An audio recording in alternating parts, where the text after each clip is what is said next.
Katika tukio hili muhimu ambalo nimealikwa hapa kwa niaba ya Mheshimiwa Naibu Waziri Mkuu na Waziri wa Nishati Dr. Doto Mashaka Biteko kuja kuzindua kituo mama cha gesi asilia iliyoshindiliwa CNG, naomba nitumie fursa hii kwa dhati na kwa unyenyekevu mkubwa kumshukuru na kumpongeza sana Mheshimiwa Rais wa Jamhuri ya Muungano wa Tanzania Dr. Samia Suluhu Hassan kwa maono, mtazamo na maelekezo yake kwetu sisi kama Wizara ya Nishati. Tumejulishwa hapa kwamba kituo hiki pamoja na mambo mengine kitakuwa na uwezo wa kujaza magari 8 kwa wakati mmoja na kwa siku magari 1200 pamoja na kulisha vituo vingine vidogo na kuchochea ongezeko la vituo vingine.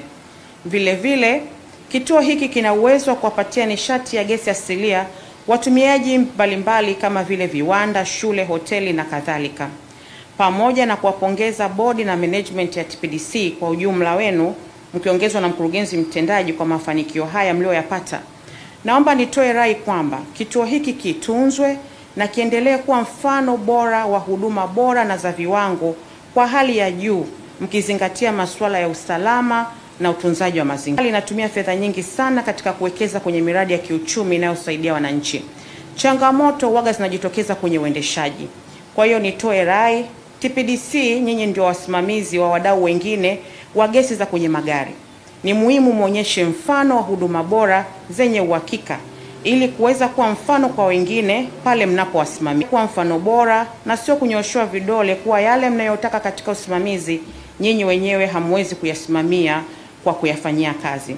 Tuonyeshe mfano na wengine wafuate aina ya huduma. Na hilo, tuendelee kuweka mazingira rafiki kwa wadau kwa ajili ya kuendeleza na kukuza eneo hili na Watanzania wengi waendelee kunufaika. Tuendelee kuwapa ushirikiano wadau wa sekta binafsi na kutatua changamoto kwa wakati ili uwekezaji wa CNG uendelee kukua.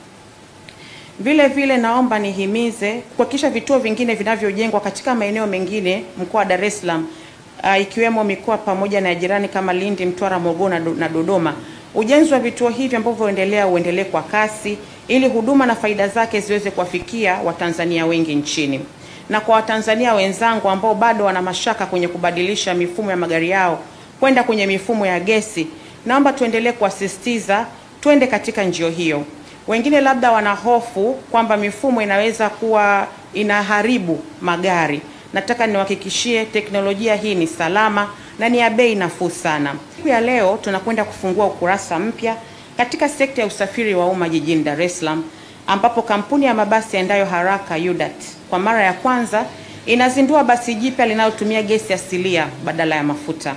Aidha, nimeelezwa kuwa basi hili mtakaloliona hapa ni moja kati ya mabasi mengi yanayotumia gesi asilia yanayotarajiwa kuwasili miezi michache ijayo hapa nchini.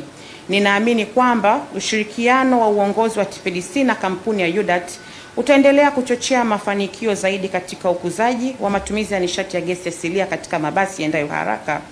Huu ni ushahidi tosha kwamba tunao uwezo wa kuleta mabadiliko chanya endapo tutashirikiana kwa pamoja. Mheshimiwa Naibu Waziri, kama kuna kitu kilikuwa kinatunyima usingizi kwenye bodi na management ya TPDC ni kuletewa picha na video clip ya watu wanapanga foleni siku nzima kujaziwa gesi. Leo tunashukuru kwamba hatimaye tumeweza kujenga kituo hiki. Kama mlivyosikia, kitafanya kazi masaa 24 na uwezo wa kujaza magari 1200 kwa siku. Ninaamini wananchi watakubali kwamba kwa kasi hii chini ya uongozi wa serikali yetu, Mheshimiwa Rais champion wa nishati safi duniani, lakini na wizara yetu, Mheshimiwa Naibu Waziri Mkuu wa Nishati, Mheshimiwa Naibu Waziri, Katibu Mkuu, Naibu Katibu Mkuu na timu nzima ya TPDC, tuna hakika kwamba kero hii itakwisha kabisa. Na kwa maneno mazuri aliyosema ndugu yangu Kindamba, mimi nafikiri na hizi barabara zikiisha na basi hili ambalo tumeliona, wananchi wa Dar es Salaam watapumua kidogo. Kituo kimependeza, hakijapendeza? Basi limependeza, halijapendeza? Jamhuri ya Muungano wa Tanzania. Jamhuri ya Muungano wa Tanzania.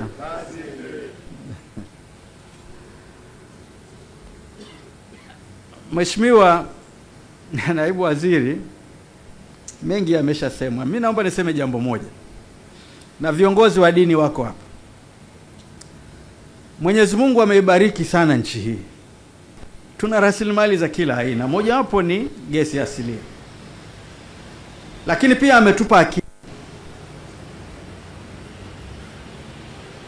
Sasa ufunguo wa maendeleo, utatumiaje akili Mungu aliyokupa, ukatumia na rasilimali aliyokupa kubadilisha maisha yako. Ujenzi wa kituo hiki ni moja ya ishara ya kinachotokea ukitumia rasilimali ambayo Mwenyezi Mungu amekupa na akili aliyo. Leo ni siku ya historia kwa sababu hii project ni project kubwa. Jana nilikuwa nafanya Google search, quick Google search. Sasa nikagundua kwamba katika East Africa, nchi ambazo zinatuzunguka, hakuna nchi yoyote ambayo ina kituo kikubwa kama hiki. Kwa hiyo hiki kituo cha CNG cha hapa Ubungo ni kituo kikubwa katika ukanda wetu wa East Africa. Lakini sio hivyo tu, vile vile katika Afrika nikafanya Google search katika nchi za Afrika. Hiki kituo Mheshimiwa Naibu Waziri, kina uwezo wa kuzalisha CNG kiasi cha futi za ujazo milioni 4.2 kwa siku. Na kituo kikubwa kabisa ambacho kinakipita hiki kiko Nigeria. Kinamilikiwa na kampuni ya mafuta ya Nigeria. Hicho kituo kinaweza kuzalisha futi za ujazo milioni 5.1. Kwa hiyo hiki kituo ni kituo cha pili kwa Afrika. Kwa hiyo niwapongeze sana kwamba leo tunaweka historia ya kufungua kituo ambacho ni kikubwa sana katika ukanda wetu wa Afrika. Na hizi ni juhudi za Mheshimiwa Rais wetu Daktari Samia Suluhu Hassan, ambaye amekuwa ni championi kuhakikisha kwamba nchi ina transit kutoka kutumia nishati ambayo ni chafu kwenda kutumia nishati ambayo ni safi. Na tunajua kwamba CNG ni moja ya nishati ambayo ni safi.